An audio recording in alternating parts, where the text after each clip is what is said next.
My name's Adam. I'm the firstborn of the Virtual Human Toolkit project. Here is a demonstration of procedural lip synchronization based on a pre-recorded audio track. So as you can see, the real-time lip synchronization is turned on, so the character is basically talking at the same time.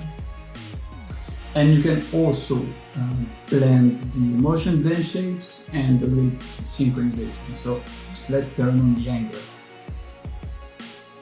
Now you can see that the character looks angry, and I can talk at the same time, and there is this blending between his emotion and his lips.